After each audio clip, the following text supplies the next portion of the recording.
সুপ্রিয় দর্শকবৃন্দ, আসসালামু আলাইকুম রহমতুল্লাহি ওবারাকাতু। ইতিমধ্যে অন্তর্বর্তী সরকারের উপদেষ্টা বৃন্দের নামের তালিকা গণমাধ্যমে চলে এসেছে। তো চলুন আমরা একটু দেখি যে এই তালিকার মধ্যে যারা রয়েছেন তাদের কার কী পরিচয়। তো এই ভিডিওটা একটু দীর্ঘ হবে, তবে দীর্ঘ হলেও যেহেতু ওনাদেরকে নিয়ে সারা বাংলাদেশের মানুষের ব্যাপক আগ্রহ রয়েছে, তো তাদের সম্পর্কে বিস্তারিত জানতেও পারবেন। তো আপনাদের প্রতি অনুরোধ থাকবে ভিডিওটি অবশ্যই না টেনে শেষ পর্যন্ত দেখবেন। তো চলুন তাহলে আমরা শুরু করি। বাংলাদেশের অন্তর্বর্তীকালীন সরকারের প্রধান উপদেষ্টা হিসেবে শপথ নিতে যাচ্ছেন শান্তিতে নোবেলজয়ী অর্থনীতিবিদ ডক্টর মোহাম্মদ ইউনূস। 16 উপদেষ্টা নিয়ে তার সরকারের যাত্রা শুরু হতে যাচ্ছে। আজ বৃহস্পতিবার রাত 9টায় শপথ গ্রহণ করে দায়িত্বভার গ্রহণ করছেন তিনি। তার উপদেষ্টা মণ্ডলীর মধ্যে 16 জনের নাম রয়েছে। প্রথমেই এক নম্বর হচ্ছে সালেহ উদ্দিন আহমেদ। ডক্টর সালেহ উদ্দিন আহমেদ ছিলেন বাংলাদেশের একজন বিশিষ্ট অর্থনীতিবিদ এবং বাংলাদেশের কেন্দ্রীয় ব্যাংক বাংলাদেশ ব্যাংকের নবম গভর্নর। ডক্টর ফখরুদ্দিন আহমদ দায়িত্ব ত্যাগের পর তিনি 2005 সালের 1 মে গভর্নর হিসাবে দায়িত্ব লাভ করেন এবং 2009 সালের 30 এপ্রিল পর্যন্ত এই পদে অধিষ্ঠিত থাকেন।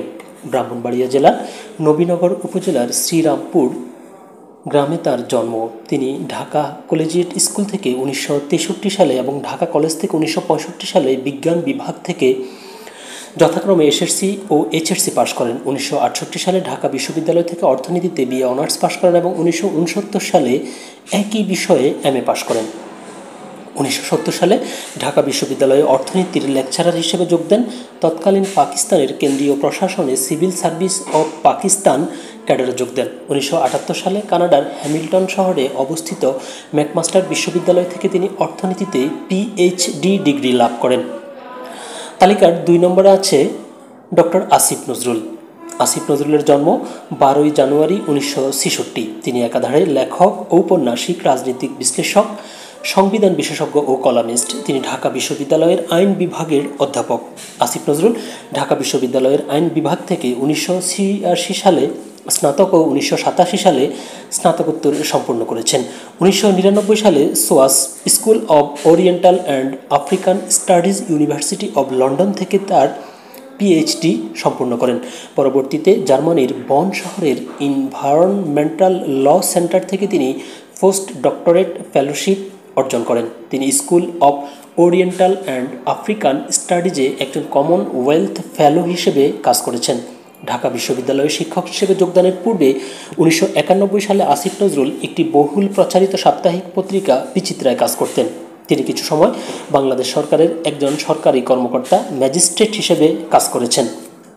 তালিকার 3 নম্বরে আছে আদিলুর রহমান খান। আদিলুর রহমান খানের জন্ম 23 ডিসেম্বর 1952। একজন মানবাধিকার কর্মী ও মানবাধিকার সংস্থা আধিকারের প্রতিষ্ঠাতা। তিনি বাংলাদেশের একজন আইনজীবী এবং সাবেক ডেপুটি অ্যাটর্নি জেনারেল। তিনি ঢাকা বিশ্ববিদ্যালয়ে আইন বিষয়ে পড়াশোনা করেছেন।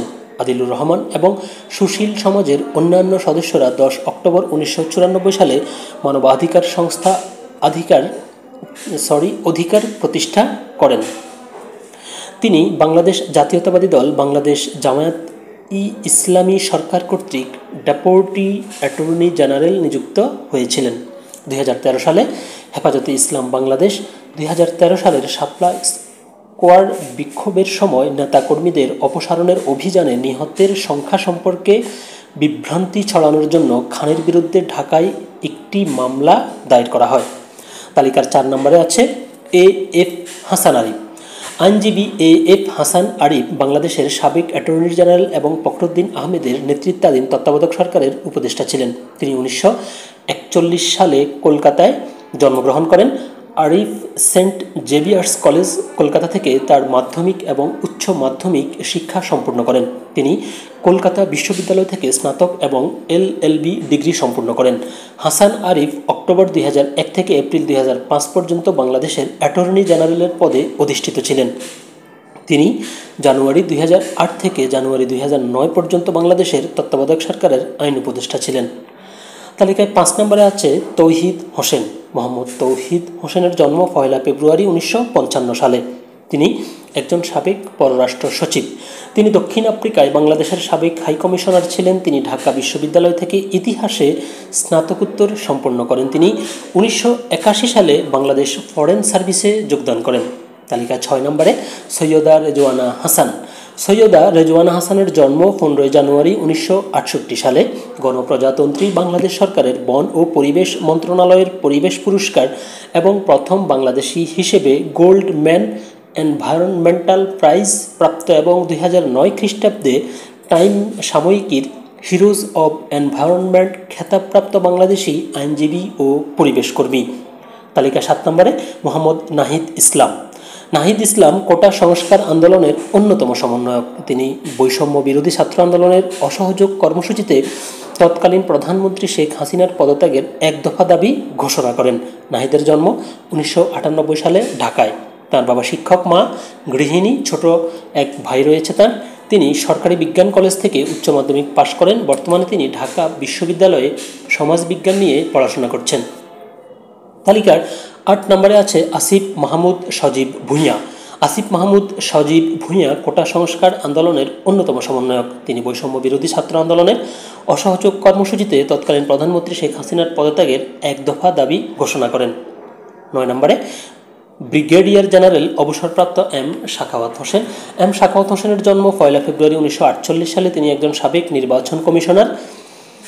2007 থেকে 2012 সাল তিনি বাংলাদেশ সেনাবাহিনীতে ব্রিগেডিয়ার জেনারেল অবসরপ্রাপ্ত। তালিকার 10 নম্বরে রয়েছে সুপ্রদীপ চাকমা। সুপ্রদীপ চাকমা সাবেক রাষ্ট্রদূত ও পার্বত্য চট্টগ্রাম উন্নয়ন বোর্ডের চেয়ারম্যান। সুপ্রদীপ চাকমার জন্ম 1961 সালে খাগড়াছড়ির কমলছড়িতে। তিনি ঢাকা বিশ্ববিদ্যালয়ের মার্কেটিং বিভাগের ছাত্র ছিলেন। তিনি 7ম BCS সরকারি চাকরিতে যোগ দেন। মেক্সিকো ও ভিয়েতনামে রাষ্ট্রদূত ছিলেন সুপ্রদীপ চাকমা। এছাড়া রাবাত, ব্রাসেলস, আঙ্কারা এবং কলম্বোতে বাংলাদেশ মিশনেও তিনি বিভিন্ন পদে কাজ করেছেন। তালিকার 11 নম্বরে আছেন ফরিদা আক্তার। ফরিদা আক্তার একজন লেখক, গবেষক ও আন্দোলনকর্মী। বেসরকারি সংস্থা উবিনিগের উন্নয়নের বিকল্পের নীতি নির্ধারণী গবেষণা নির্বাহী পরিচালক তিনি। তালিকার 12 নম্বর হচ্ছে আপনার বিধান রঞ্জন রায়। জাতীয় মানসিক স্বাস্থ্য ইনস্টিটিউটের সাবেক পরিচালক ছিলেন তিনি। তালিকার 13 নম্বরে আপম খালিদ হাসান আবুল ফয়েজ মোহাম্মদ খালিদ হোসেন, যিনি ডক্টর আফম খালিদ হোসেন নামে সর্বাধিক পরিচিত। তিনি 2 ফেব্রুয়ারি 1959 সালে জন্মগ্রহণ করেন। তিনি বাংলাদেশি সুন্নি দেওবন্দি ইসলামী পণ্ডিত।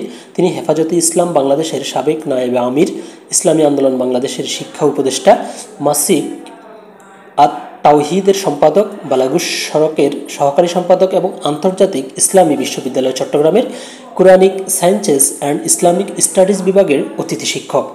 তালিকা 14 নম্বরে নূরজাহান বেগম। তিনি গ্রামীণ ব্যাংকের সাবেক ব্যবস্থাপনা পরিচালক। 15 নম্বরে শারমিন মুর্শিদ, ব্রতী প্রধান নির্বাহী কর্মকর্তা শারমিন মুর্শিদ। 16 নম্বরে ফারুকি আজম। তিনি মহান মুক্তিযুদ্ধের একমাত্র সমন্বিত যুদ্ধাভিযান অপারেশন জ্যাকপট চট্টগ্রাম বন্দরে আক্রমণের জন্য গঠিত ওই অভিযানিক দলের উপ অধিনায়ক ছিলেন তিনি। 1971 সালে মুক্তিযুদ্ধের সূচনাকালে ফারুকি আজম উচ্চ মাধ্যমিক পাশ করেন। ওই সময় তিনি খুলনায় ছিলেন। মুক্তিযুদ্ধ শুরু হলে অনেক বাধা বিপত্তি পেরিয়ে তিনি চট্টগ্রামে পৌঁছান। 6 মে তিনি সীমান্ত পাড়ি দিয়ে ভারতের হরিণা ইউথ ক্যাম্পে আশ্রয় নেন। এই অবস্থায় তিনি একদিন শুনলেন নৌবাহিনীর জন্য মুক্তিযোদ্ধা রিক্রুট করা হবে। তিনি লাইনে দাঁড়ালেন, টিকে গেলেন। পলাশীতে 2 মাসের প্রশিক্ষণ শেষে 1 আগস্ট অপারেশনের জন্য তাকে মনোনীত করা হয়। এই ছিল মোটামুটি আজকের যে 16 জন উপদেষ্টা মণ্ডলীর তালিকা এখনও পর্যন্ত প্রকাশিত হয়েছে, ওনাদের পরিচিতি।